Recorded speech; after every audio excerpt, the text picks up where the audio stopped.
seberapa banyak sih lapangan kerja yang bisa kita ciptakan, bagaimana merubah mindset daripada kaum muda untuk keluar dari sekolah itu bukan menyiapkan resume tapi menyiapkan bisnis plan dan menciptakan lapangan kerja, bukan mencari lapangan kerja.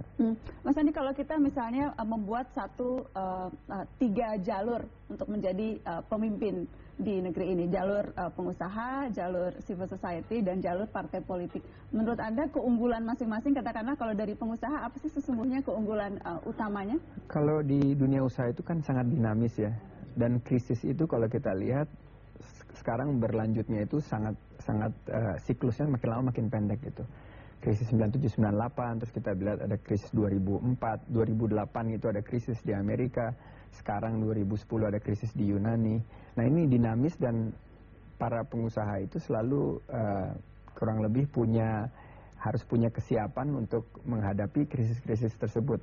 Kalau dia tidak siap atau lengah, complacency, mereka akan kurang lebih tidak akan bisa posisikan dirinya sehingga mereka akan relevan. Nah, pemimpin-pemimpin yang lahir dari dunia usaha ini memiliki semangat, yaitu thinking outside the box, entrepreneurial spirit, terus mereka bisa mencoba mencari solusi dalam setiap masalah, pasti ada jalan keluar. Setiap ada krisis pasti ada peluang. Mas, satu hal yang selalu sensitif adalah relasi antara penguasa dan pengusaha. Bedanya dikit itu ya. Bedanya sedikit, tapi itu kemudian sensitif, apalagi kalau kita perhatikan perkembangan ekonomi yang terjadi, perkembangan dunia politik yang terjadi sampai saat ini. Apa sih pandangan Anda soal relasi itu?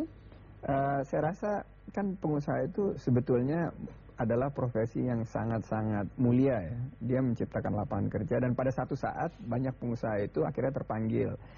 Baik itu terpanggil secara natural atau memang mereka terpanggil karena ingin merubah lebih banyak masyarakatnya dan society-nya dengan terjun ke posisi-posisi publik dan menjadi penguasa gitu.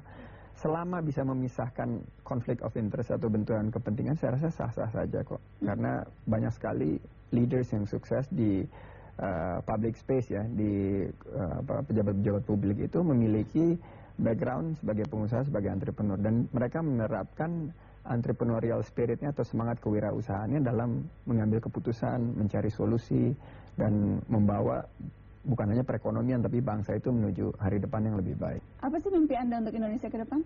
Saya rasa Indonesia yang lebih baik, yang memiliki kemandirian ekonomi, memiliki satu persaingan yang bermartabat di antara para pengusahanya, memiliki pertumbuhan yang berkesinambungan, dan juga terakhir yang menurut saya yang paling penting untuk Indonesia sekarang adalah keberpihakan kepada usaha kecil menengah. Itu yang saya rasa mimpi saya, bahwa selama ini mereka hanya menjadi objek, menjadi jargon-jargon politik, padahal mereka ini tulang punggung perekonomian. Itu mimpi saya, mungkin di 2020 bisa tercapai, di mana UKM itu menjadi panglima kebijakan ekonomi Indonesia ke depan gitu, bahwa mereka menentukan arah daripada kesuksesan ekonomi Indonesia.